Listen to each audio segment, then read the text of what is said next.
जितने आस्था चैनल पर कथा सुन रहे हो, जितने फेसबुक और यूट्यूब पर सुन रहे हो, बहुत सावधानी से सुनना। तो जिनकी यहाँ संपदा की कमी होती है, वैभव की कमी होती है, लक्ष्मी की कमी होती है, प्रतिष्ठा की कमी होती है, धन की कमी होती है, शुक्रवार के दिन अगर शंकर के मंदिर में जल चढ़ाया जाए तो नारी का अखंड सौभाग्य होता है। महाराज, पूर्णिमा के व्रत उसमें करना क्या है आप? अरे भाई, कितना सुंदर संवाद लिखा है। अगर किसी माता का पुत्र मान लो किसी नशे में डूबा हुआ है, कोई नशा कर रहा है और गलत नशा है, आपको लग रहा है कि ये नशे में डूबा हुआ है, आपको लग रहा है कि ये गलत जगह पर डूब गया है, आपको लग रहा है कि मदिरापान में, मांसाहार में या अधिक गांजा आदि का जो भी नशे होते हैं, जितने भी नशे, उसमें डूब चुका है और माँ उसको समझा रही है तो नशे में मत डूब, तो इस काम को मत कर, तो ये गलत कर्म मत कर। माँ उसको समझा कर हार गई, तो मेरा माताओं से निवेदन है, आप उसको समझाना बंद कर दो, एक काम करना प्रारंभ कर दीजिए। हमें जो शिव महापुराण के माध्यम से शास्त्र कह रहा है कि आप 32 पूर्णिमा के व्रत रहे, उसमें करना क्या है? आप केवल जिस दिन व्रत रहे, रात्रि के समय पर कोई भी मीठा कुछ भी सामग्री आप चंद्र की रोशनी में, चंद्र को अर्घ देने के बाद, पूजन करने के बाद उसको रखो और वही सामग्री जो नशा कर रहा है उसको पूर्णिमा के दूसरे दिन उसको खिलाओ। आप धीरे धीरे खिलाना चालू करेंगे, जिस नशे में वो डूबा हुआ उस नशे से वो छूटना प्रारंभ हो जाएगा। तो पूर्णिमा व्रत करके तो देखो, तीसरे में तो धीरे धीरे आप रुक तो छूटना प्रारंभ।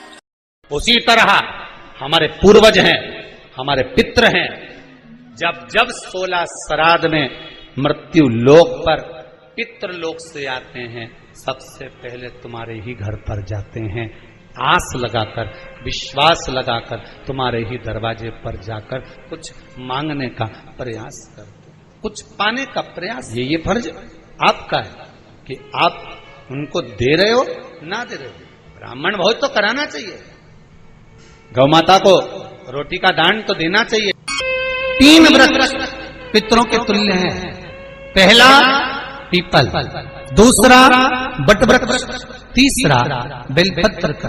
कभी अनायास श्राद्ध पक्ष में आप कुछ भी ना कर पाए, कुछ भी ना कर सकते हो, तो एक पत्ते के ऊपर कोई सा भी पत्ता ले लो, चाहे पान का ले हो, कोई पीपल का ले हो, कोई भी पत्ते के ऊपर एक पुड़ी, थोड़ा मीठा थोड़ा नमकीन रखकर अपनी कामना कर अपने पूर्वजों के लिए इन 3 वृक्ष के नीचे 16 श्राद्ध में किसी भी एक दिन आपको भोजन को रखकर रह जाइए, अपनी कामना कर सुख का अनुभव होगा, पितरों को शांति मिलेगी। 3 पक्ष, 3 वृक्ष पितरों के तुल्य हैं। पक्षियों में कौवा, हंस और गरुड़, ये पितरों के तुल्य।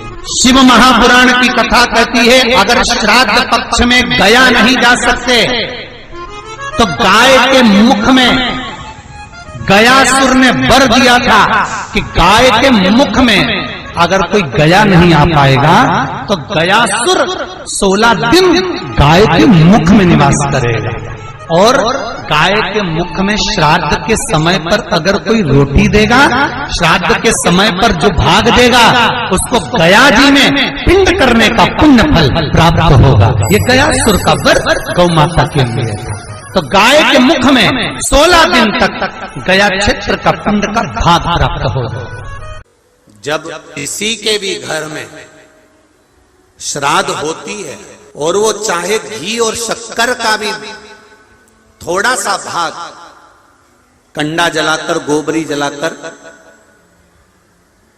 थोड़ा सा भी भाग अग्नि में छोड़ते हैं तो शिव जी कहते हैं सबसे पहला अंश पितरों के पास बाद में जाता है, पहला अंश मेरे पास आता है, फिर मैं उस अंश को पितरों के पास भेज दे।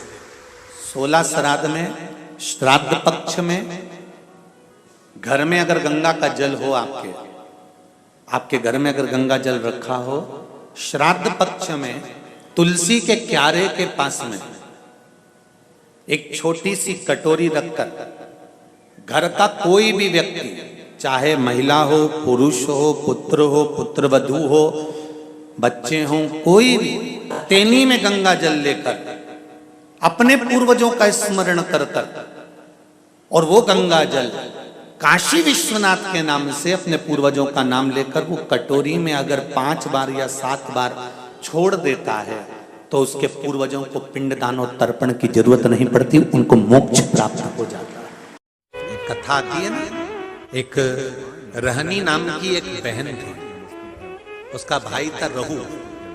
इस कथा को सुनना, कहते हैं श्राद्ध पक्ष में ये कथा अगर सुन ली जाती है तो ब्राह्मण घर से अगर भूखा गया हो या दूसरी जगह से भोजन कर कर दूसरे घर में भोजन करने आए हो और हमारे पितर तृप्त नहीं होते हो, तो रहू और रहनी की कथा हमारे पितरों को जब सुनाई जाती है तो हमारे पितर संतुष्ट होकर आशीर्वाद प्रदान करते हैं। ये वो रहनी और रहू की कथा।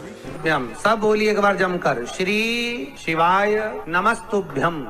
प्रैक्टिकल जरूर करना, कहीं सियोर वाला महाराज झूठ तो नहीं बोल रहा। शास्त्रों की बातें हमारे जीवन में हमें सुख प्रदान करें, इसलिए इस भाव का आनंद करते हुए आज की कथा को विराम देते हैं। वीडियो पसंद आई हो तो शेयर करें, लाइक करें, सब्सक्राइब करें। श्री शिवाय नमस्तुभ्यम, हर हर महादेव कमेंट बॉक्स में जरूर लिखें। महादेव आपकी सभी मनोकामनाएं पूर्ण करें। मिलते हैं अगली वीडियो में। श्री राधे, हर हर महादेव।